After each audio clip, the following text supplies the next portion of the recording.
ఉదాహరణకు ఒక వ్యక్తికి రోగం వచ్చింది. ఒక డాక్టర్ దగ్గరికి వెళ్ళాడు. డాక్టర్ గారు ఏమన్నారంటే, బాబు ఉదయాన్నే ఈ 3 మాత్రలు వేసుకోవాలి, మధ్యాహ్నం ఈ 2, సాయంత్రం 2 అని చెప్తూ ఇవి వాడటంతో పాటుగా వీటిని త్యజించాలి, వీటిని వాడకూడదు, ఈ ఆహార పదార్థాలకు దూరంగా ఉండాలి అన్నాడు. అయితే ఒక వ్యక్తి ఏం చేస్తున్నాడంటే ఈ మాత్రలు అయితే మింగుతున్నాడు 3 పూట్ల, కానీ వేటినైతే త్యజించమన్నాడో వదిలివేయమన్నాడో వాటిని మాత్రం వదిలివేయడం లేదు. అతని రోగం నయమవుతుందా? నయం కాదు.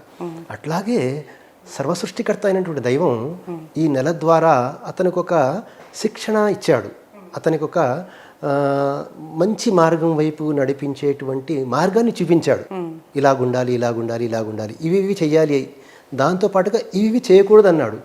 చేయకూడదు అనేటువంటి వారించిన విషయాల నుండి వారించలేదనుకోండి, తనకు తాగా ఆగలేదనుకోండి, దానివల్ల అతనిలో మార్పు రాదు, దానివల్ల సమాజానికి కూడా ఎటువంటి ప్రయోజనం కలగదనమాట. కాబట్టి ఉదాహరణకు బహుశా ముస్లిం సోదరులకు తప్పుగా భావించవచ్చు, తప్పుగా క్షమించాలి. ఒక ముస్లిం వీధి నుండి, ఎక్కువగా ఉన్నటువంటి వీధి నుండి ఈరోజు రంజాన్లో, ఇప్పుడు నేను కూడా ఉపవాసంతో ఉన్నాను, ఒక ముస్లిం బహుళ జనాభా కలిగినటువంటి ప్రదేశం నుండి ఒక అంబులెన్స్ వెళ్ళాలనుకుంటే వెళ్ళగలుగుతుందా ఈ రోజున? ప్రవక్త వారు ఏమన్నారు? ఈ నెల ఆకలితో ఉండవలసిన నెల, ఆకలితో ఉంటూ దైవాన్ని ధ్యానించాలి, తక్కువ తిని ఎక్కువ ధ్యానించాలి. తినకూడదనడం లేదు, రాత్రిపూట తినవచ్చు, కానీ రాత్రి మనం చూసినట్లయితే ఆ రాత్రంతా కూడా ఎలా ఉంటుందంటే ఒక ఫుడ్ ఫెస్టివల్ లాగా, ఎటు చూసినా సరే షాపింగ్స్, ఎటు చూసినా సరే జనసంచారం. ప్రవక్త వారు దీన్ని బోధించలేదు.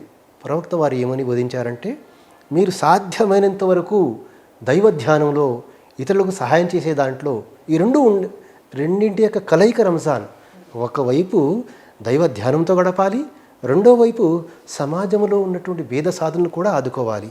కానీ దురదృష్టం ఏంటంటే కొంతమంది ఈ యొక్క స్పిరిట్ని, ఈ యొక్క స్పృహ లేకపోవడం వల్ల ఏదో తమ వంతుగా చేస్తున్నారు. అయితే వారి గురించి కూడా నేను దైవాన్ని ప్రార్థించేది ఉంటే, దైవం వారికి కూడా సద్బుద్ధినిచ్చి ఏ ఉద్దేశం కోసమైతే రంజాన్ నెలలో ఉపవాసాలు పాటించమని దైవం బోధించాడో దాని ప్రకారంగా ఆచరించేటువంటి భాగ్యాన్ని నా సోదరులందరికీ కూడా దైవం ప్రసాదించుగాక. ఇప్పుడు మీరు చెప్పినట్టుగా అల్లాహ్ ధ్యానంలో గడపాలి, కానీ షాపింగ్ ఎక్కువైపోయింది. ఫుడ్ కూడా అంటే మార్నింగ్ అంతా తినలేదు కాబట్టి దాన్ని కూడా నైట్ తినేద్దాం అనేటట్టుగా, అంటే ఇవన్నీ కూడా ఒక స్పిరిట్ని కొంచెం తగ్గిస్తున్నాయనే చెప్పాలి. ఎగ్జాక్ట్గా మీ అబ్జర్వేషన్ చాలా బాగుంది. అయితే ఇంతియాజ్ గారు, ఇక్కడ ఒక ఇంపార్టెంట్ పాయింట్, చాలా మంది పగలు నిద్రపోతుంటారు. ఈ రంజాన్ మాసంలో పగలు నిద్ర అది ఎంతవరకు కరెక్ట్? కొన్ని ప్రార్థనలు కూడా మిస్ అవుతుంటాయి పగలు నిద్రపోవడం వల్ల. చాలా దురదృష్టకరమైన విషయం ఏంటంటే రాత్రిపూట నిద్రపోకపోవడం కూడా ఒక కారణం కావచ్చు. అయితే రాత్రి ఏదైతే నిద్రపోలేదో దానికోసం ఎంతో కొంతసేపు, ఒక అరగంట, అరగంట నిద్రపోతే పర్వాలేదు. కానీ రాత్రి కోట ఉదయం పూర్తి చేద్దాం, ప్రార్థనలు వదిలివేద్దాం అనేటువంటి ఆలోచన ఏదైతే ఉందో ఇది సరికాదు. అయితే సమాజంలో కొంతమంది ఇలాంటి వాళ్ళు కూడా ఉన్నారు. ఎందుకంటే ఏదైతే మీరు ప్రశ్నించారో ఎక్కడో చోట మీరు చూసే ఉంటారు, అబ్జర్వ్ చేసి ఉంటారు కదమ్మా. కాబట్టి అబ్జర్వ్ చేశారు కాబట్టి అది వాస్తవమే. ఉన్నది ఉన్నట్టుగా మనం చర్చించుకున్నట్లయితే, మాట్లాడుకున్నట్లయితే వాస్తవంగా వీరు ప్రవక్త మహానీయ ముహమ్మద్ వారు అన్నారంటే, ఒక వ్యక్తి ఉపవాసం పాటిస్తున్నట్లయితే అతను ఎందుకోసం ఉంటున్నాడు? ఉపవాసం దైవం కోసం. ఆ ఉపవాసం పాటిస్తున్నాను అనేటువంటిది ఇతరులకు తెలియకూడదంట. అంటే ప్రదర్శనా బుద్ధితో కూడా చేయకూడదు. తలకు నూనె రాసుకోవాలి. ఎలాగైతే రొటీన్గా అతను మిగతా 11 నెలల్లో పనిచేస్తున్నాడో అదే విధంగా చేయాలి. ఉదాహరణకు నేను ఒక చోట జాబ్ చేస్తున్నాను కాబట్టి, నేను ఉపవాసంతో ఉన్నాను కాబట్టి నాకు తక్కువ సమయం ఇవ్వండి, నేను తక్కువగా పనిచేస్తానంటది ఎంత మాత్రం కూడా ధర్మసమ్మతం కాదు. అతను ఏ విధంగానైతే మిగతా 11 నెలల్లో ఉపవాసం లేనప్పుడు తన యొక్క పనిని సంపూర్ణంగా కరెక్ట్గా చేస్తాడో, దాంతోపాటుగా నెలలో, ఈ రంజాన్ నెలలో నేను చెప్పేది ఏంటంటే ఇంకా ఎక్కువ చేయాలి. అతను మిగతా నెలల కంటే ఇంకా ఎక్కువ శ్రమ పడాలి, ఎక్కువగా చేయాలి. కానీ దురదృష్టం ఏంటంటే కొంతమంది ఇలాంటి వాళ్ళు కూడా మన సమాజంలో ఉన్నారు. రాత్రంతా కూడా జాగారం చేశాం కాబట్టి ఉదయం నిద్రపోతాము, ఉదయం అంతా కూడా 5 పూట్ల చేసేటువంటి నమాజులు కూడా సరిగా అవ్వవు అనేటువంటి భావన కూడా ఎంతో కొంత శాతం సమాజంలో ఉంది. దాన్ని సరిదిద్దుకోవలసిన అవసరం నా యొక్క ప్రియమైనటువంటి ముస్లిం సోదరులకు తప్పకుండా ఉంది. ఎందుకంటే మన యొక్క ఆచరణ ఇతరులకు స్ఫూర్తినివ్వాలి, ఇతరులకు మంచి వైపు వచ్చేటువంటి, మంచిని గ్రహించేటువంటి స్ఫూర్తి నా ఆచరణ ద్వారా కలగాలి. అంతేకాని నేను ఉపవాసంతో ఉన్నాను, నాలో సహనం లేదనుకోండి, దాంతో ఎంత మాత్రం కాదు. ఉదాహరణకు నేను బండిపై వెళ్తున్నాను, ఏదో తప్పు వల్ల నా తప్పు జరగవచ్చు, లేదా ఇతర ముందుటి వారి ఏదో బండి వచ్చి కొద్దిగా క్రాస్గా అయింది, వెంటనే కోపగించుకోవడం, దుర్భాషలాడడం, తిట్టడం, ఇవన్నీ కూడా ధర్మసమ్మతం కాదు. అంటే అతను కేవలం ఆకలితో ఉన్నాడు కానీ ఉపవాసంతో లేడు. అతను ఆకలితో ఉన్నాడు, కోపం వచ్చింది, అతను పరుష పదాలు మాట్లాడుతున్నాడంటే అతను ఉపవాసంతో లేడు, ఆకలితో ఉన్నాడు.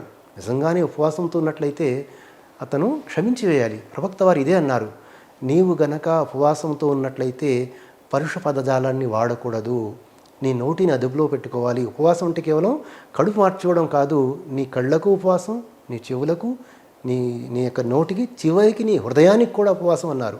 అంటే హృదయంలో నా సోదరుడి పట్ల చెడు ఆలోచన కూడా రాకూడదన్నమాట. ఇది ఉపవాసం అంటే. ఇప్పుడు వారి వారి జీవితాలను అనుసరించి చాలా, ఇప్పుడు మీరు చెప్పినట్టుగా కొన్ని దుర్గుణాలు కావచ్చు, ఇతరులను దూషించడం కావచ్చు, వృత్తిపరంగా కొంత ఇబ్బందులు కావచ్చు, వీటన్నిటినీ అధిగమించి ఇంకా ఎట్లాంటి పర్ఫెక్ట్గా, అంటే దీన్ని ఆంతర్యాన్ని సరిగ్గా అర్థం చేసుకోవాలంటే ఎలాంటి నియమాలు పాటిస్తే బాగుంటుందంటారు? మొట్టమొదటిది, ఏ పని చేసినా సరే ఆ వ్యక్తి ఈ పని ఎందుకు చేస్తున్నానో ఆలోచించాలి. ఉదాహరణకు నేను ఉపవాసం ఉంటున్నాను, ఈ ఉపవాసం ఎందుకు ఉంటున్నాను?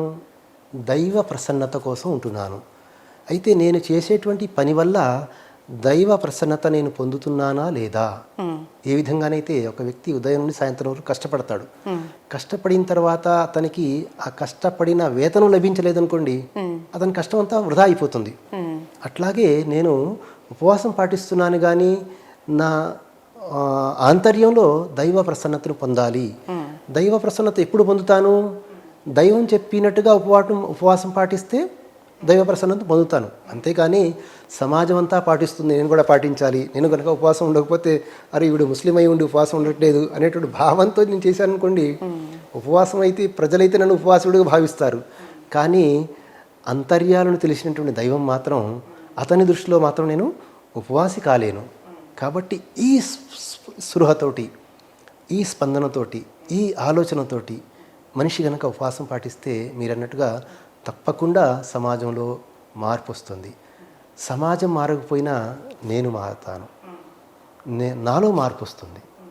ఈ భావన ఉండాలి. ఇప్పుడు మన పెద్దవాళ్ళు చెప్పినట్టు మనసుతో చేసేది కర్మ కానీ శరీరంతో చేసేది కాదు అంటారు. అలాగే ఇప్పుడు ఉపవాసం అనంతరము ఖర్జూరపు ఫలంతో ఉపవాస విరమణ చేస్తారు. దానికి కూడా ఒక కథ ఉంది, కారణం ఉంది.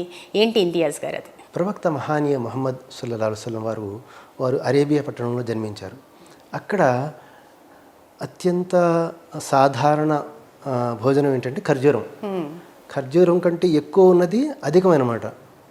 ఇతర ఆహార పదార్థాలు ఏవైతే ఉంటాయో, అంటే ఒక సాధారణ వ్యక్తులు ఇంటిలో కూడా ఉండేటువంటి ఏదైనా ఆహారం ఉంటే అది ఖర్జూరం అన్నమాట. అందుకనే వారి సాంప్రదాయాన్ని అనుసరిస్తూ ప్రవక్త వారు ఒక సాధారణ వ్యక్తిలా జీవితం గడిపారు అనేటువంటి ఆ స్పృహతోటి ఖర్జూరంతో ఉపవాస విరమణ చేస్తాం. ఆ దగ్గర ఖర్జూరం కంటే విలువైనటువంటి, ఆస్వాదకరమైనటువంటి, నాకు ఇష్టమైనటువంటి ఎన్నో పదార్థాలు ఉండవచ్చు. దానికంటే కాస్ట్లీ, దానికంటే విలువైనవి, లేదా దానికంటే మంచివి, దానికంటే టేస్టీ అయినవి ఎన్నో ఉండవచ్చు. కానీ నా యొక్క విరమణ ఏ విధంగా జరుగుతుందంటే, ఉపవాస విరమణ ప్రవక్త వారు చెప్పినట్టుగా ఒక సాధారణ వ్యక్తిలా, నేను కూడా సాధారణ వ్యక్తి ఆ కాలంలో ఖర్జూరం తినేవాడు, నేను కూడా ప్రవక్త వారి యొక్క సాంప్రదాయాన్ని అనుసరిస్తున్నాను అనేటువంటి స్పందనతోటి ఈ ముస్లిం సమాజం ఖర్జూరంతో ఉపవాస విరమణ చేస్తారన్నమాట.